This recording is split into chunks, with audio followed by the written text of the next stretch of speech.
This is forward to what? All right, perfect. Okay. All right, so like I said earlier, once this training is complete, you guys will have the quote unquote certification to be a receptionist here at the Welcome Cabin. And you guys will be able to participate in any of the 2 3 hour shifts from Tuesdays through Saturdays. That timing will shift as the seasons change. So during the winter, we may add like an extra weekend day, I believe. Yes, they'll get the Wednesday through Sunday. Yes. It's in. Yeah. So once you guys finish this, you can consider yourself the receptionist. So let's start.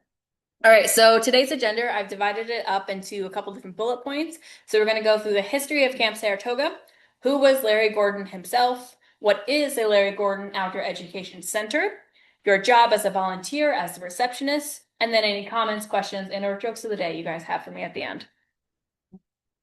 So the objectives of the training, I want you guys to understand the historical significance of Camp Saratoga and the Larry Gordon Outdoor Education Center. So we're going to be going over a lot of the history portions of it and why it's important. I want you guys to identify the key responsibilities as a Larry Gordon Outdoor Education volunteer. You guys are going to be kind of the first face that people will be walking into and seeing. So it's really important that you guys understand everything that's happening here and are really welcoming and awesome so that they have a great experience here. I'm recording. Demonstrate proper procedures for front desk, program, and equipment rentals. So being a volunteer at the front desk is not just going to include sitting. There's going to be a bit more hands-on stuff as well. So you're not sitting, staring at the wall all day, waiting for paint to dry. And become familiar with the layout and exhibits of the Welcome Cabin. So as you guys can see, if some of you guys have been in here already, or if this is brand new, we have some exhibits on the wall or display panels, in addition to some of the other stuff happening in here. There's going to be a bit more as time goes on, but I want you guys to get familiarized with the stuff we have in here so far. So for the newer people, Wilton Wildlife Reserve and Park, our mission statement is to provide environmental education and outdoor recreation while supporting conservation for the ecosystems nearby. And we do that in partnership with DEC, the town of Wilton, and the Nature Conservancy. Here it is, our partners here. So we wouldn't be able to do that without them. So we don't own any of the land that we reside on or that makes up Wilton Wildlife Reserve and Park. So we do this all in partnership, and we're really grateful for everybody who is included in that. Where's the nature conservatory? You want to answer that one? So they are like 1 acre. But because they were kind of the founder that initiated, so the Nature Conservancy worked with DEC when they were surveying this area for habitat for the endangered Carnival butterfly. And so the Nature Conservancy and the DEC were working closely together, and they approached the town of Wilton. And so that was how the initial partnership. And so the Nature Conservancy is set up to buy properties and protect them. They can do it quickly as a nonprofit, where DEC is a little bit slow and cumbersome, being a government agency. So DEC worked to identify which properties they wanted the Nature Conservancy to purchase. So the Nature Conservancy worked on purchasing those properties, then eventually sold them to DEC, which is why the Nature Conservancy is down to 1 acre, because I guess the DEC didn't want it. And the town didn't either, so the Nature Conservancy still has it. So even though we still work with them, yes, collaboratively, but they are not big landowners like the other partners. So if we see up here, they only have 1.12 acres, and all of this information, you guys don't need to memorize it. We're going to have it all here conveniently for you in a little manual. So if by chance somebody comes up and they're interested in that kind of stuff, it'll be there for you. And then this is just it translated into miles, so it's a bit easier for people to think about. So most of the land ownership, like Marco said, is DEC with 12 miles. And then this is, why is it so blurry? Oh, no, this be posted somewhere other than here. So yeah. Yeah, so I'm gonna, after this meeting, either today or tomorrow morning, I'm gonna send you guys a copy of this PowerPoint so you guys can just have it on file. And all of the volunteer meetings, I put all the materials in Google Drive for you beforehand and afterhand, so you guys can have access to it. I don't know why it's so blurry right now. Let me unshare and then reshare just to see if I can try and get it to look nicer. Sorry, technical difficulties. The maps are right here. So if you wanted to see what the map is. It's just a copy of protected lands map. If anyone does want to pick up any maps. There it is. See, it was really blurry for some reason. That was the issue. Okay, we're back. So this is the comprehensive map that we have. You can also find this online or here at the front or at the office. So there's always some place for you to find it. Online, it also has like introductory videos for you guys to look at and the GPS coordinates for all of the trails, and it's divided up into the 8 parcels. But the comprehensive map, this is color coordinated by all of the like landowners, in addition to where you can find cardinal blue butterflies during the cardinal blue butterfly season. So this is really good to have on hand when you're talking to somebody about the different trails or giving them suggestions. So a little history about the land that we're on. So we are at the Saratoga Sand Plains, meaning it's a sandy area. And this started during the Ice Age about 15,000 years ago. And there was called the Laurentide Ice Sheet, which was about a mile high in the sky. That melted over time. And as it melted, it created Glacial Lake Albany, and all that sediment from it, all the sand came down and dropped it here. So that sand is quite literally the foundation for all of the plants and animals that reside here. And that's why we have things like the cardinal blue butterfly and the wild blue lupin, because they are specifically adapted to this kind of environment. So anything that you guys are going to be talking about in terms of like ecology, it's all going to be oriented around the Saratoga Sand Plains when you talk to people. So there's another closer look of Glacial Lake Albany. Am I in anyone's way? Can people see? Okay, good. Good. So like I said, because of the sand plains, we have very specific plants. We have the butterfly milkweed here, which is, you guys probably have seen it. It's starting to puff right now, so you guys can see it like puff out. The bush clover, horse mint. There's some over in the garden over here. So if you guys want, there's an educational garden for you guys to look at. Little blue stem, and of course, most important, or very important, is the wild blue lupin. And a good example of an adaptation for the sand plains is their tap roots. They have super, super long roots that help them stay in the ground and help them like get any kind of nutrients that they can, because sand is a typically low nutrient. So, great adaptation example. And then we also, oh, that's not plants, but we also have some important native animals, the frosted elfin, the eastern spadefoot. They say landing turtle, although we haven't seen them in like, what, 8 years or so? Oh, they're there. They're there? Okay. No, absolutely. Okay, they're there. So we do have landing turtle, awesome. Eastern hognose, and obviously the cardinal blue butterfly, very important one. This presentation doesn't really go into the life cycle of the cardinal blues. So those of you who have taken the orientation, you guys know the life cycle, but those of you who haven't, take the orientation, and then you guys can have just a bit more information on the cardinal blues. But I will also have that available here at the desk in case somebody asks you about it. But also you guys will have access to the internet while you're working here. So if anything time you don't have an answer to something, you can either Google it or wait for a staff member to come back. Or you can read. Or you can read a panel. Actually, yeah, that's a better idea. You can Vanna White them. There it is. So I'm not going to go over every single point of the history of Camp Saratoga here, but just some of the important stuff that happened. In 1930, on April 11th, that is when Mrs. Luther, Ashton, and Thorne interviewed Mr. Gick to purchase the 290 acres west of the railroad track to be called Camp Saratoga. So that's where we're standing now. And then it officially opened on June 26th. For a summer camp with 131 boys attending for a total of 296 Scout weeks. So this was a Boy Scout camp starting in the 1930s all the way to now. So Boy Scouts still come and reside here and do a lot of stuff. And Eagle Scout actually was in charge of all of the education gardens that you see out there. So they're still very prominent today. And then in the 1970s, that's when Larry Gordon, the man himself, began council oversight of Camp Saratoga. So he, in addition to improving and maintaining the property, he also identified and preserved some of the habitat for the cardinal blue butterfly. So that's just one of the reasons why he's very iconic to us today. And then it wasn't until the 1990s when the New York State DEC actually identified the significant cardinal blue butterfly habitats at Camp Saratoga. And then in 1996, which is the year of our organization's creation, that's when town supervisor Roy McDonald announced the town's establishment of Wilton Wildlife Preservation Park in partnership with New York State DEC and the Nature Conservancy.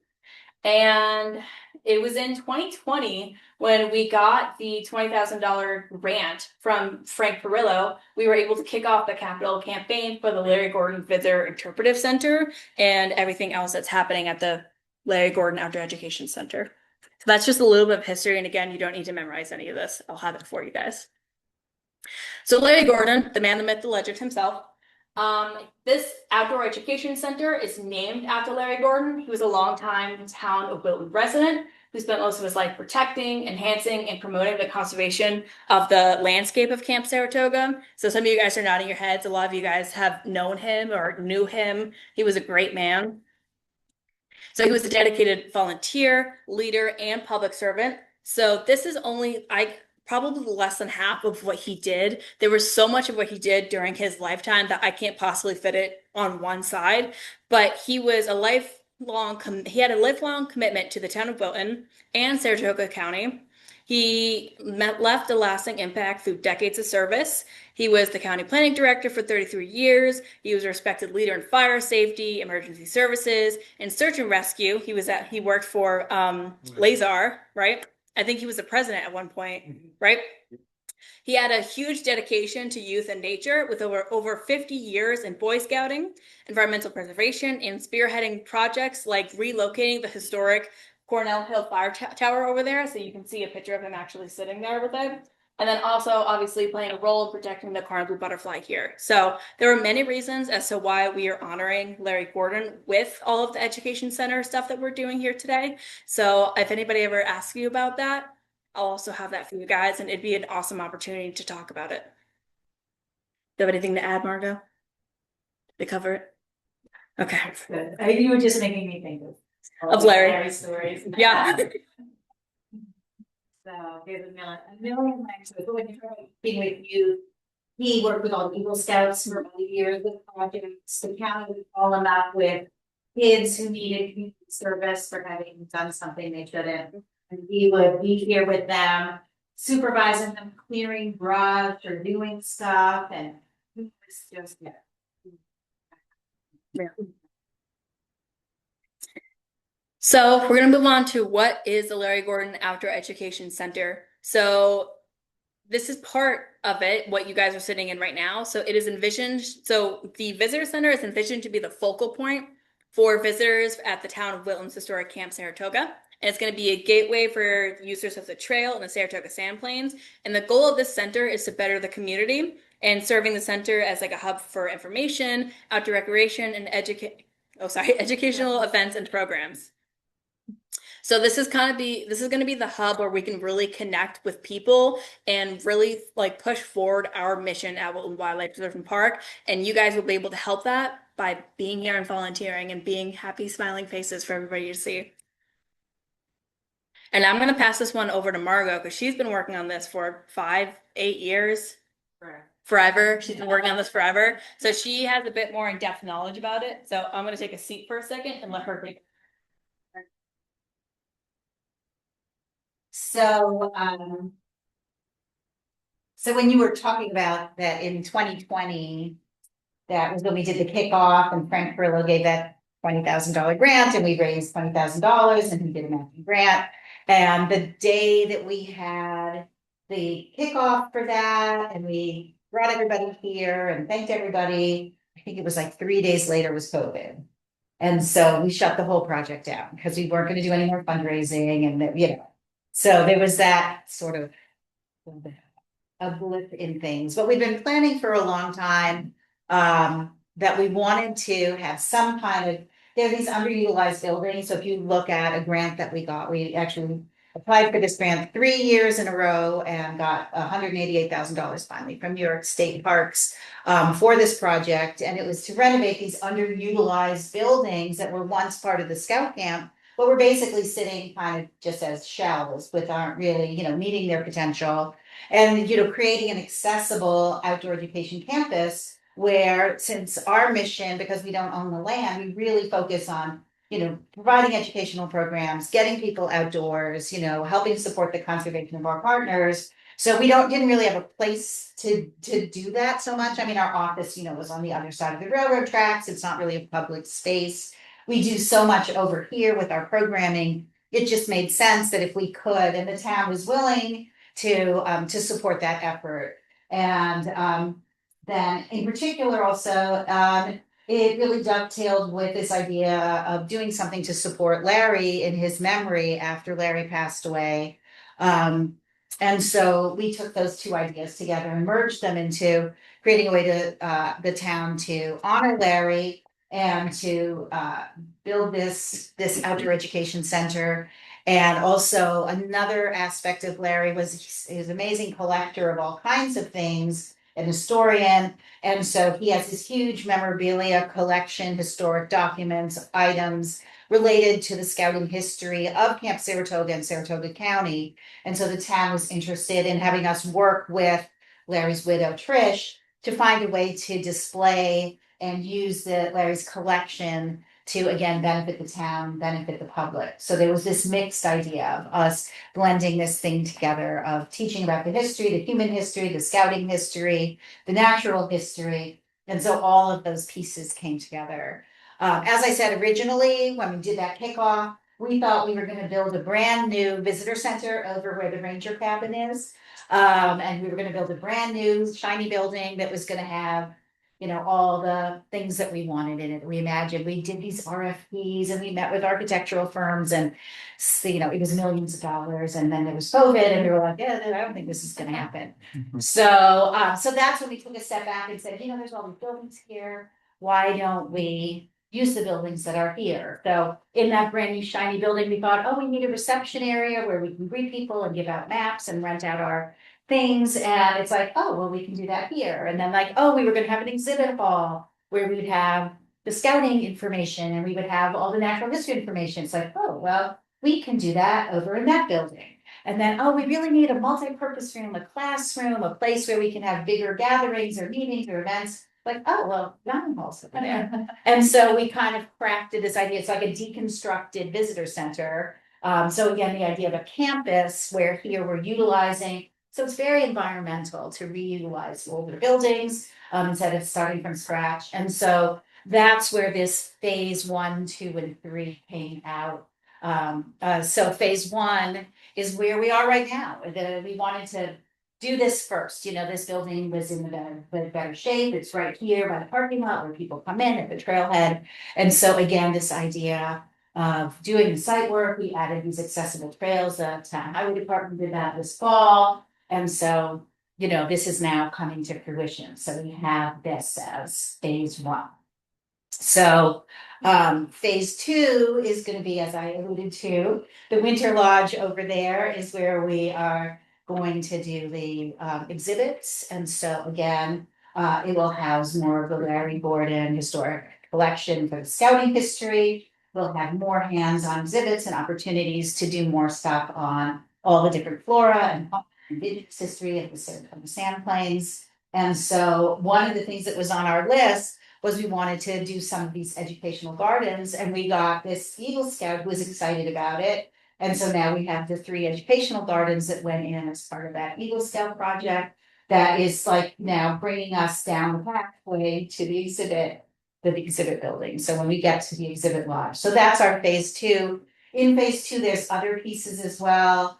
We're going to redesign that campfire circle, as Bella talked about, how we use it for, the campfire chats and our astronomy programs and all that.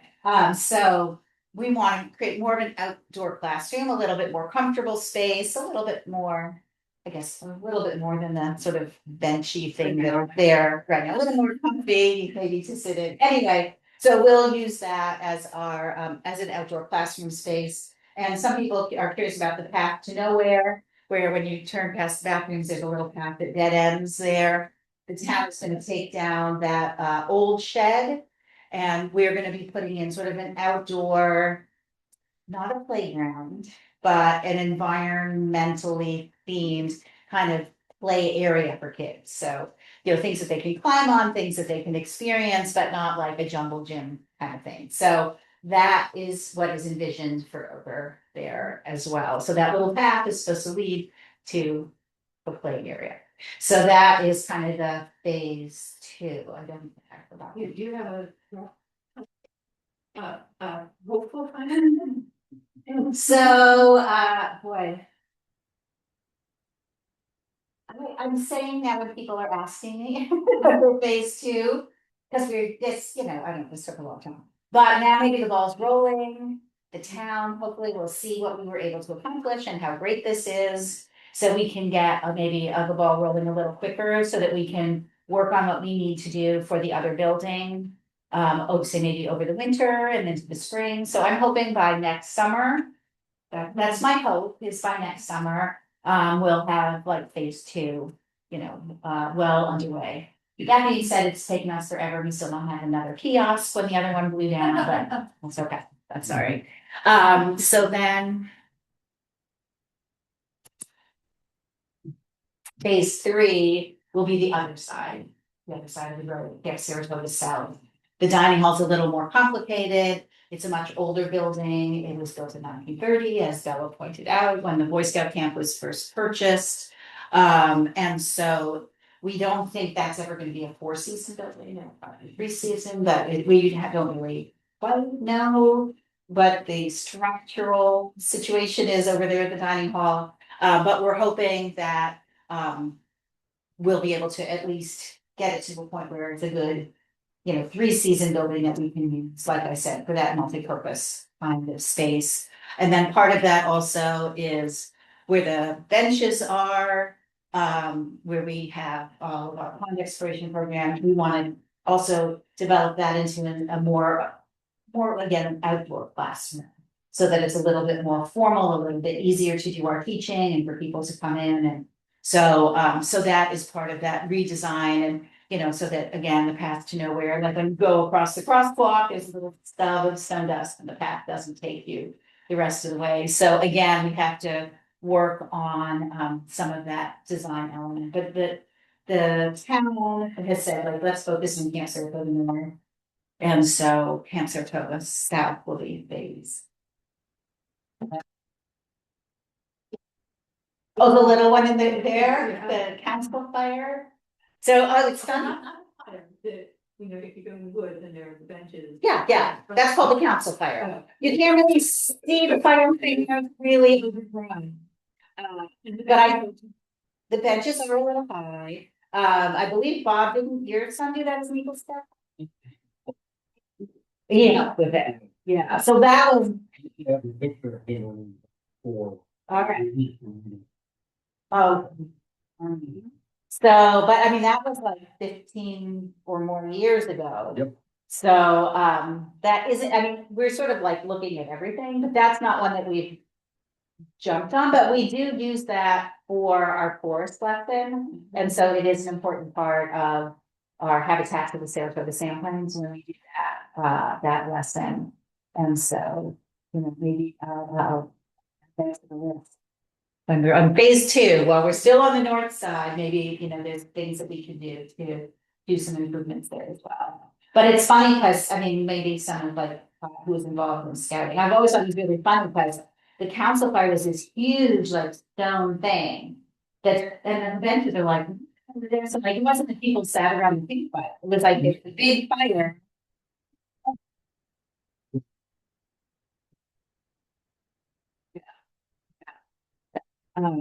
So anyway, that's kind of the where we are with the Larry Gordon Outdoor Education Center project. So as I mentioned, we did get some grants. We got some fundraising. So right when we did that, the 20 for 2020 campaign with the matching grant, we got $100,000 pledge from the Dave family. And so with the $40,000 we raised in that initial 20 for 2020, the $100,000 from the Dake family, and then other grants and things, money. So we were able to move forward with the project. So the town has been a huge partner, and town workers, again, this is town property.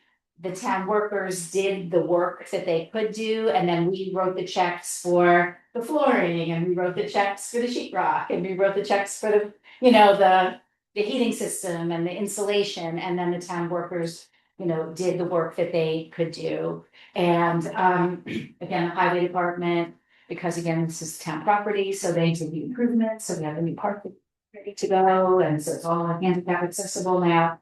So that's been like a big part of it, is having the town being able to do their in-kind. So when we wrote grants to the state, we could use the in-kind that we got from the town, and we could use the funds that we got as matching funds. And so we want to make sure, in order to complete the rest of the project, there will be we've never had a public part of the capital campaign. That 20 for 2020 was, we wrote to people who were involved in scouting and our board members and some community leaders and people that we thought would be interested, but we've never asked anyone to write a check really yet for Blair Education Center. So you may be seeing that soon. I'm just telling you that we will be, you know, doing some fundraising now that we're open to the public, and let's start talking more about sort of the next steps in phase 2 and phase 3 in order to make all that happen.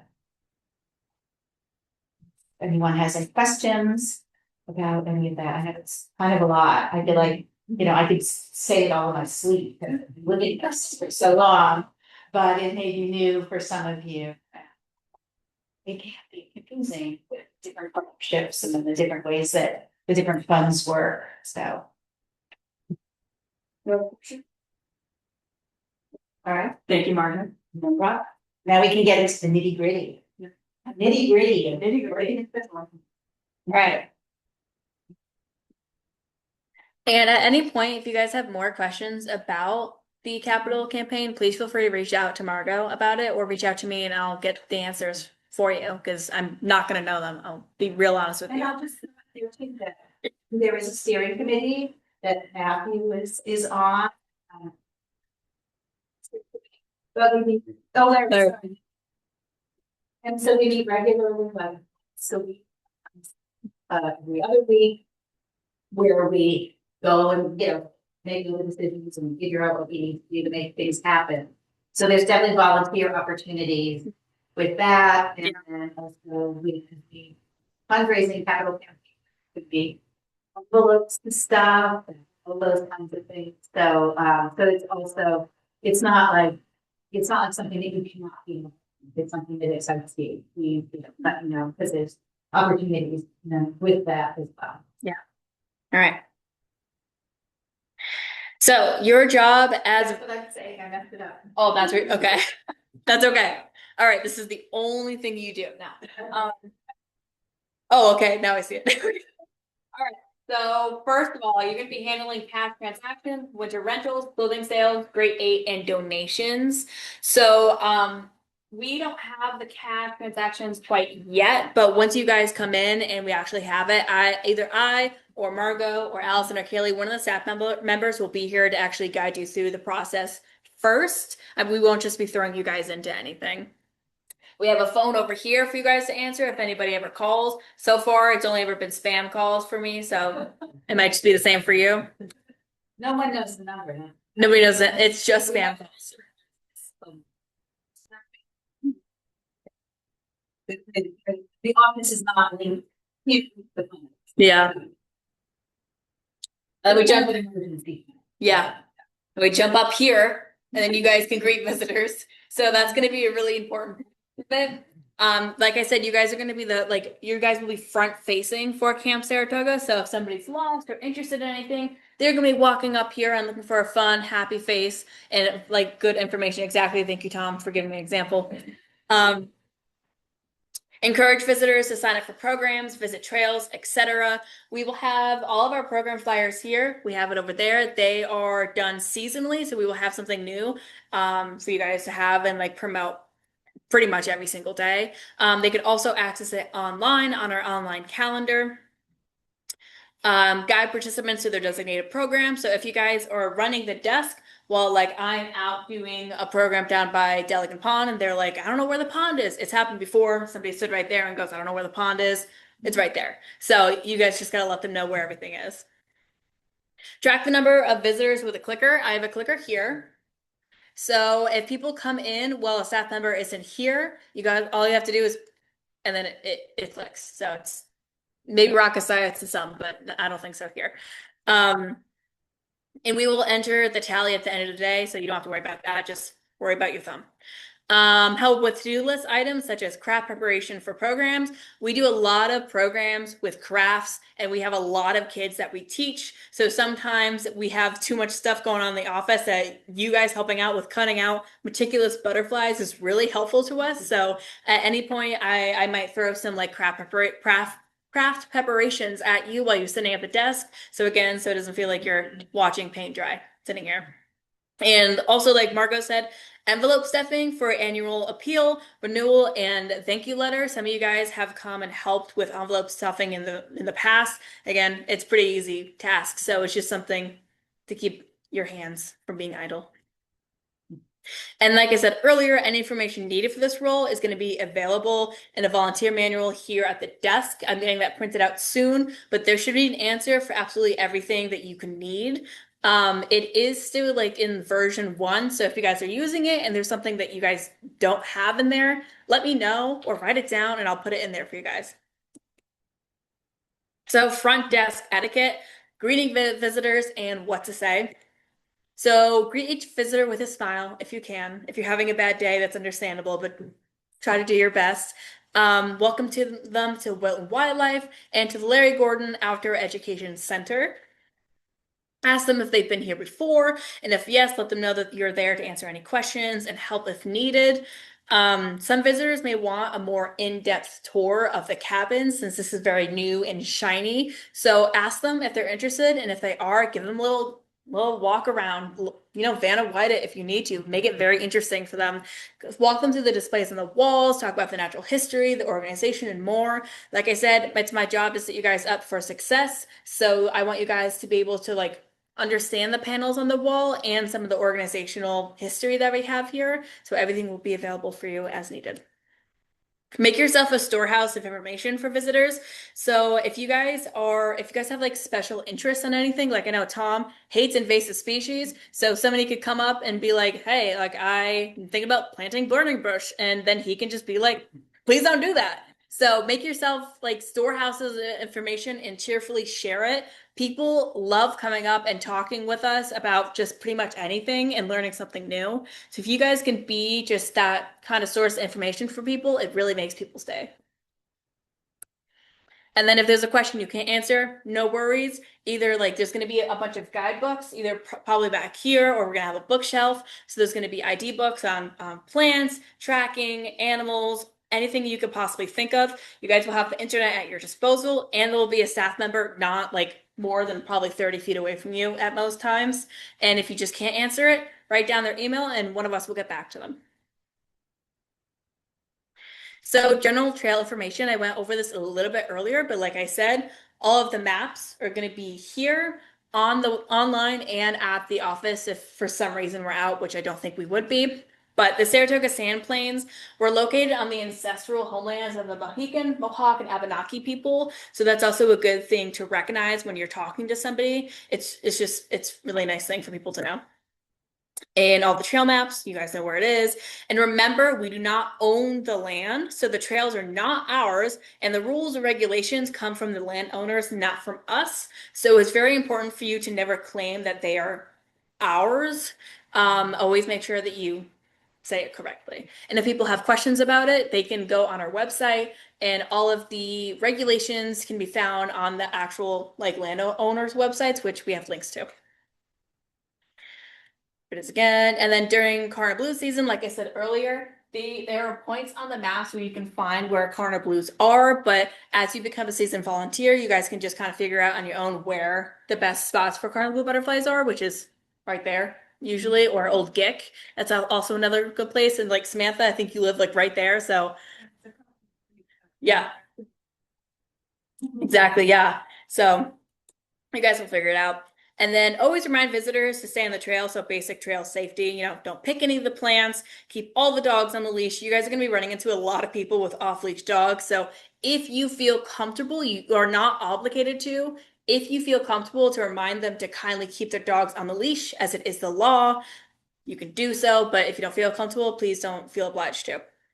And discourage the use of insect spray when walking through sensitive habitats, i.e. the cardinal blue habitat over there. So if somebody's like getting out some DEET and putting it all over themselves, just remind them like, hey, that is sensitive habitat. Maybe not the best idea to spray that all over yourself when you're walking through there. So that kind of stuff. Basic trail safety. I think we go over it with the trail stewards more because they're out on the trails and carrying people. But again, as Bella was saying, the landowners don't expect us to do any enforcement. That is not our role. Yeah. And so we do not feel like, again, obliged. If we see someone doing something that isn't appropriate, or if it's something that's illegal, then we should call DEC if it's DEC. If it's on town land and there's a problem, we can call the sheriff. So, so those kinds of things. So we don't, it's not our responsibility. We don't want to put anyone at risk of it being confrontational with other people and then them challenging, well, who are you to tell me what I can do? Yeah. So. And you can also just report it to one of us and we can get it to the right person. No. Yes, knowledge on enforcement. That's a good way to put it. Thank you, Bob. All right, so program assistance. Like I said, there's going to be times where we are going to be out at a program somewhere in Camp Saratoga and we need you guys here. So but there will also be times where we're thinking about doing pop-up programs here, such as like Turtle Tuesday or Wildlife Wednesday, where we have people come in or we have a craft going on. So there may be times where we either like switch off and have you running the craft, or we have you over here and like I'm running the craft over there. So we may need help with setting things up, you know, helping with program participation if it's in here. There's going to be kiddos running around, so I don't know, enforcing safety as needed. And also photos. Photos are really helpful for me as a social media manager. So if you're sitting here and there's a really great program going on right there, or there's people here and it looks really photogenic, photos, perfect. Send them to me. And then also assisting with programs that are happening outside of the welcome cabin that may include like setup and take down, photos, and directing participants where to go, or being in the cabin alone while staff are out teaching it. And then we have a great, beautiful photo of Leslie helping me over the weekend with a program. Thank you, Leslie. I just was thinking something we didn't talk about was we did a survey this summer of lots of other nature centers to see how they did their protocols and procedures and front desk and volunteers. And what we found was that they all have a staff person present, and they do not just have volunteers manning the station, which is why you will be here with a staff person. That was, you know, there isn't anyone that just has volunteers. So they said that some places, you know, where maybe, you know, the offices are in the same building, the volunteers would be at the desk, but the the staff is present. So the times where, say you said like there is a walk or a program where the staff would be leaving, you'll see we have walkie-talkies right over there.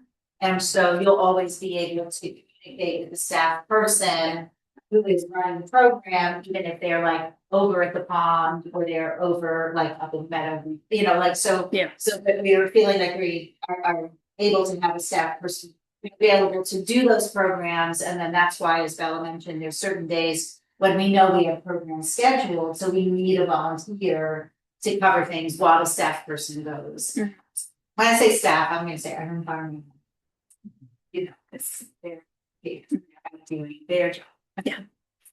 All right. So hands-on activities, kids activities specifically, sorry.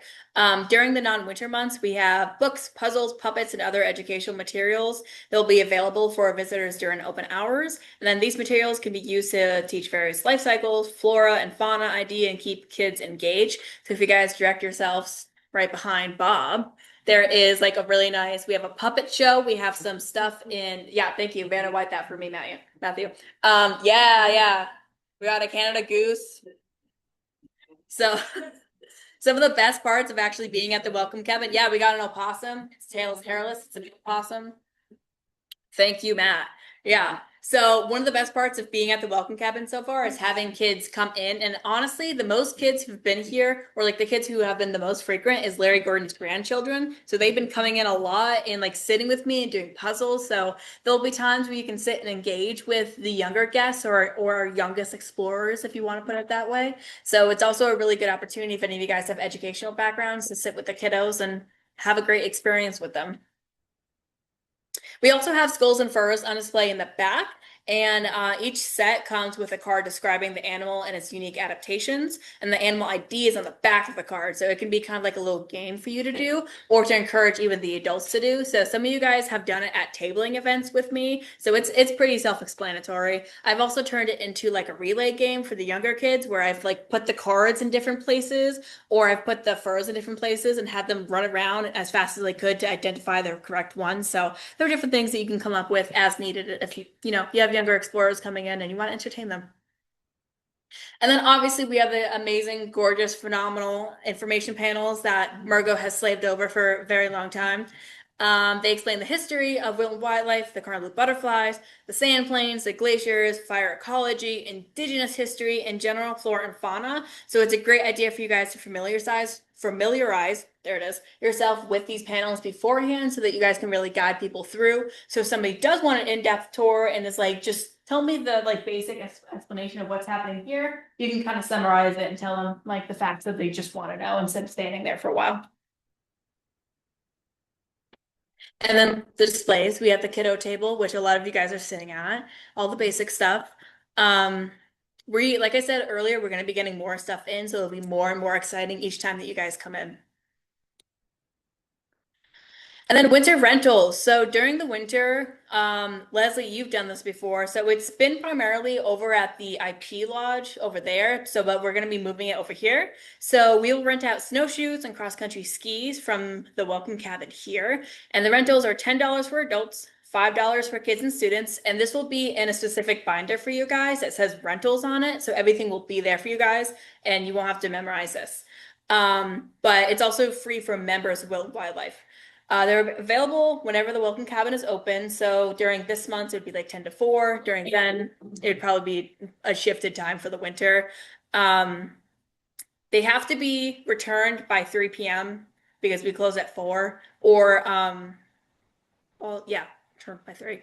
In the winter, it's going to be switched from Wednesday to Sunday. So as the seasons go on, you guys will be updated in the newsletter with all of the like updated times of the Welcome Cabin and everything else, in addition to it being available on the website. So if you guys are ever concerned or like questioning about something, either look at the newsletter or look on the website or reach out to me and I'll try and get you the answer. And then volunteers are going to wheel out the snowshoes to the front deck at the beginning of the day. So we have these really big like kind of shelves things that are going to be holding it that are wheels for you guys to just roll out there. So that it's kind of like an inviting thing for people to be walking by and being like, oh, look at those rentals for me to use. I must go in there. Somebody knows something. I got to go in there. So it's going to be kind of like that situation. And there'll be times where somebody's never cross country skied before or snowshoed. So you'll be able to talk to them about like the right kind of fit for them. And we have information on that in the binder. So we have like it by height and by like age and all like that. So you'll be able to help them as needed. And then again, if you have any questions and we're not like at the cabin, you can just give us a little ring.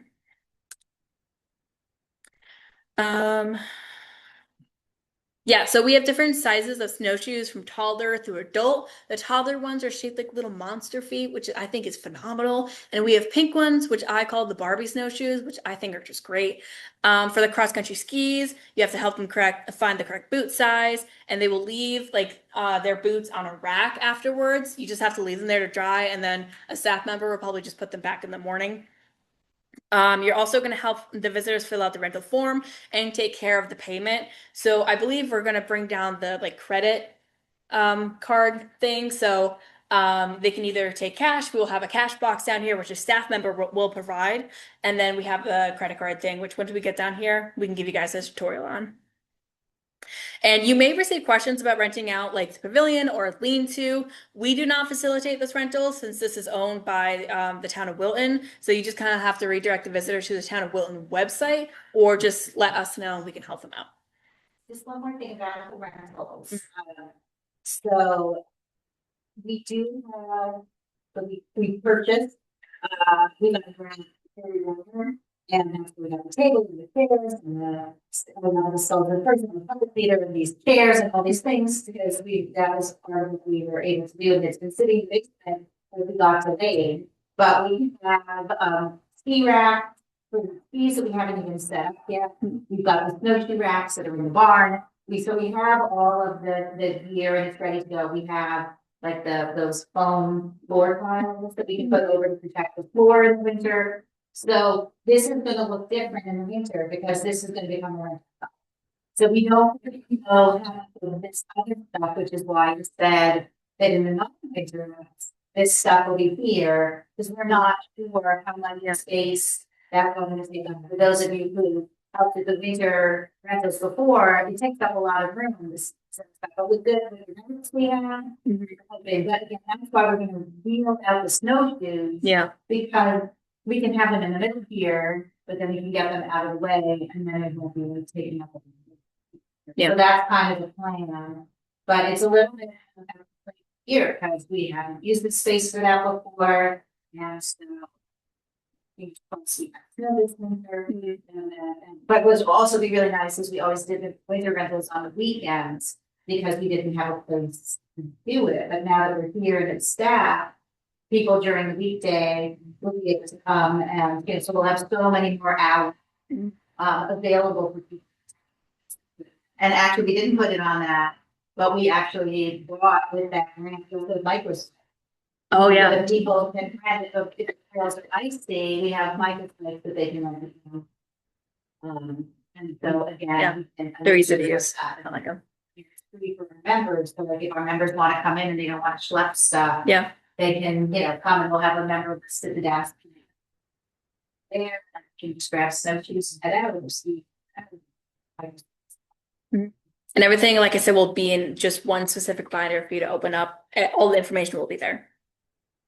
And then another great thing for you guys, pun intended, great, thing for you guys to recommend to people is the Great 8 Challenge. So encourage them to try to do it. So we encourage people to take a hike starting at a trailhead from each of the 8 parcels that make up Wilton Wildlife. We also have a brochure over there that has like all of the Great 8 sign sheets for them to do, and it's online. So those are the checklists. And then once the participants submit their checklists, they can submit them along with $5 and get a Great 8 patch. So if somebody's really interested in hiking or you're having a great conversation with somebody, bring it up, see if they're interested in it, and it's available for them there. So it's just another conversation starter or point for you guys to bring up. How many people here are Great 8? Just made up that term. Anderson. Matthew? I feel like great.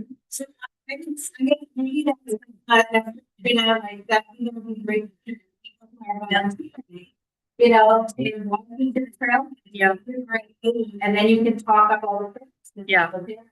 And most of you probably have it. Yeah. Kathy, Leslie, you guys are great aiders. So. I think you are. So anyway, that's a challenge for you. It's to see if you can get your Grade 8, and again, that would be a great way for you to be really familiar with what trailheads look like, and the trails, how which is your favorite. You'll ask you questions. Yeah, and Margot mentioned it. A great way to do that is to join the Nature on the Move walks, which is phenomenal. I have a great time with those because I just get to talk with you guys for an hour and yap about anything. It's a great group of retirees, and we just walk like 1.5 miles for an hour and a half every other Monday. It's a great time.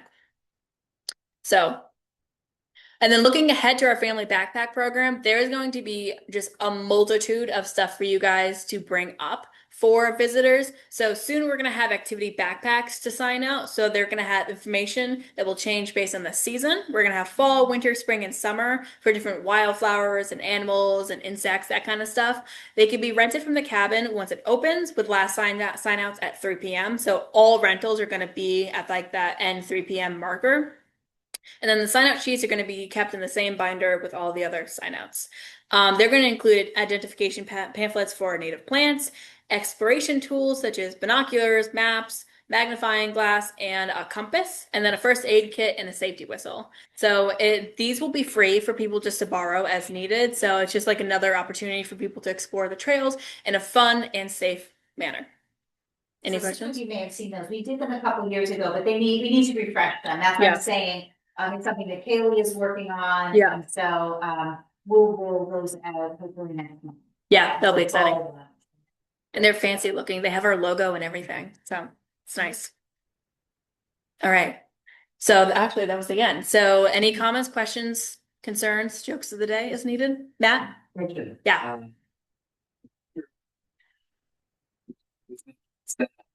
It's coming in, what is there, or you being on a parking lot? Or? Oh, that's a good point. So yeah. So thank you for bringing that up actually. So the clicker, do you want to? Well, Yeah. Yeah. Yeah.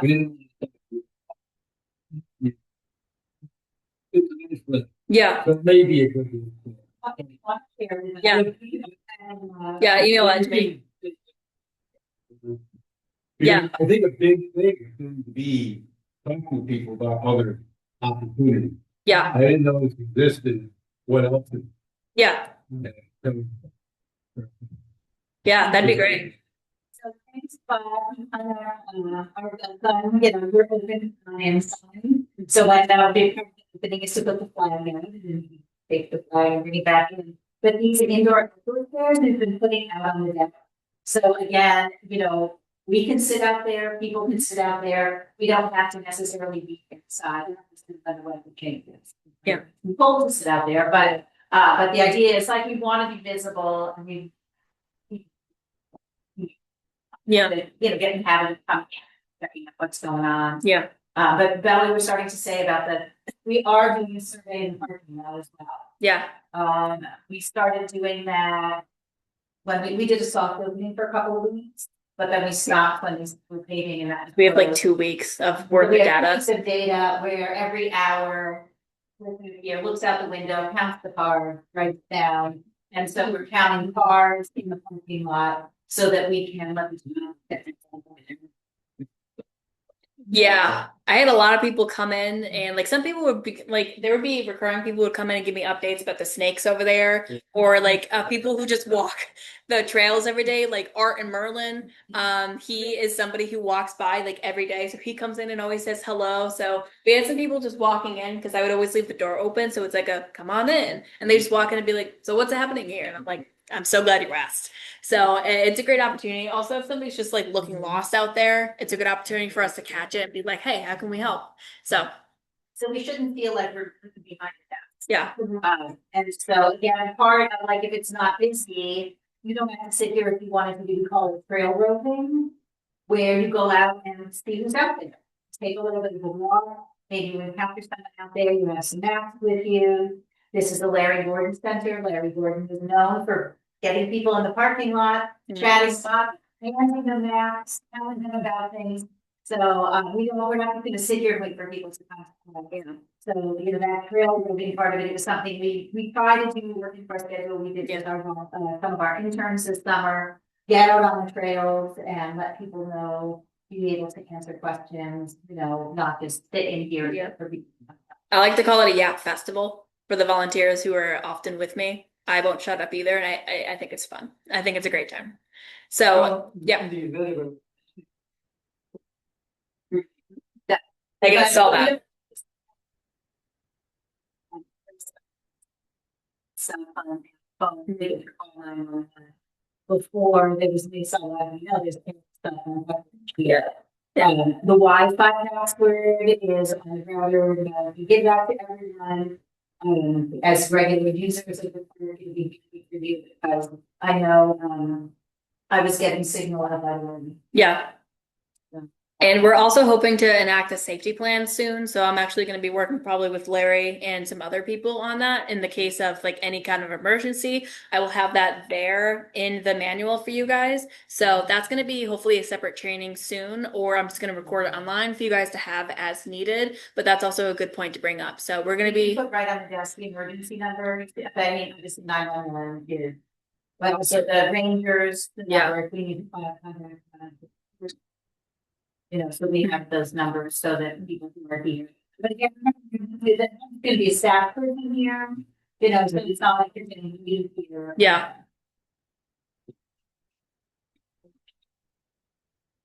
It's. Yes. Yeah. Yeah. It's in there. We have a mini one and then 2 ice packs. So, and including disinfectant wipes there too. So just in case. And then for those of you who haven't been here before, the bathrooms are not attached to this building. It's around the corner and right over there. First Street. Yeah. Indefinitely. It's like every day.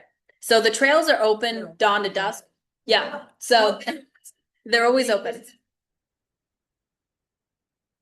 Yeah. They're supposed to be locked at night, is what I told, that was what I was told, but they never are. But the trails are open dawn to dusk. So I'm assuming the bathrooms are also supposed to be that time. I said in the they use, because just like we did a spectrum, it's kind of a town, these are town buildings. So if we wanted to get to the town, I got a price quote from the to do, you know, the security for this building, but I'm waiting to hear back. So I know it's budget season, so I have. Yeah. So, but that is in the plan. I was thinking that we should probably just, I was looking at weekdays, they had on sale. Like, is it a great thing that we could stick out there with a camera? And just in the interim, to have something. Yeah. And Sue, you had a question? So if we roll a little bit, finish stuff, then there'll be a key. Yes. Yes. So, But if you leave, that means someone else is paying for it. yeah, like you're not just gonna be, so roving in this sense, if you are like the person here, roving is just gonna be like sitting outside on the deck here, or like being in the parking lot, like still being within sight, so not super far. Or like if I am at the desk and you're the other volunteer, then you can go out and rove a bit more and kind of guide people. And that would also be especially helpful if we have a pop-up event during that day. And like I sent one of my volunteers out and like, go get people, bring them in. So something like that. So if we're volunteering here. Yes. Yes. If you're scheduled for, yeah, right. That's okay. So if somebody else is here, like if a staff member is here, you don't have to personally stay here. Yeah. Yeah. Yeah. It depends.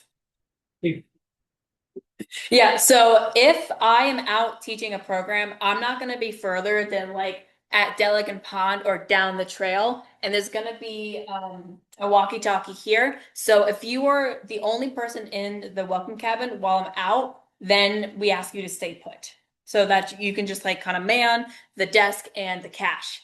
But if I'm here not leading a program and you're just a volunteer here to help me, then you can go around and walk.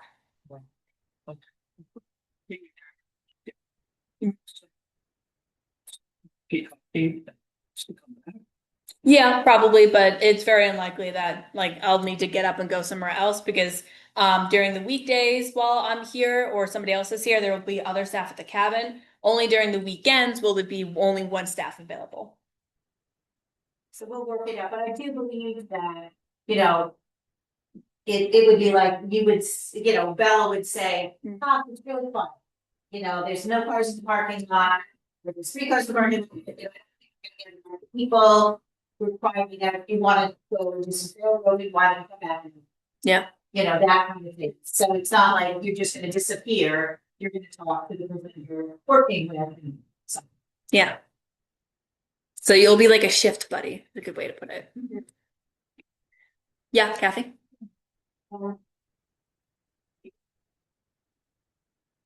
What do you think, Margo?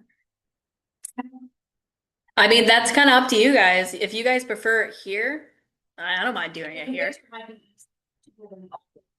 Just because that is right there. Yeah. We can make coffee and tea, you know, so we made stuff there. Yeah. Yeah. Yeah, so we made this kind of thing by year, Yeah. maybe, you know, that we could do. Because in the past, we've done it in like during the warmer months at the pavilion and when we do like the colder months up there. So this could become the new pavilion if we wanted to. Tom? The Ranger Lodge? We don't have a plan for them to depend on the start of that. Other to turn it into the exhibit lodge. Then that would be, yeah, that would be. So, but for this winter, like right now, like when it's dry, they rent the winter lodge, they haven't been able to be inside of that. To get for rentals. So they used to set up tables and they would do chili and a soup and they would have people come in at the morning. And we kind of precluded them doing that. So they may go back to doing that. Waysar has some meetings they really do. So they can rent it for other organizations that rent it town. That would potentially be using the winter lot. Yeah. There. Yeah. I mean, we can, if you want to huddle.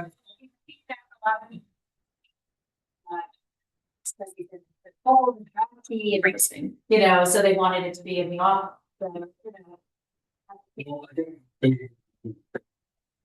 Yeah. Yeah, it's hard. It's also my goal to keep the volunteer meetings as accessible as possible to a wide variety of people. So keeping it in the office or in like a designated like temperature space is probably the best, just because I want to be able to have it open to as many people as needed. And I know a couple people have to go, so that's okay. So if you guys need to head out, please feel free to do so. But I will be here and Margaret will be here to answer any questions. Thank you. Yeah. Thank you.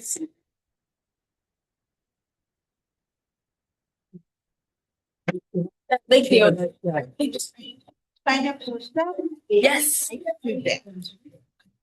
Very good.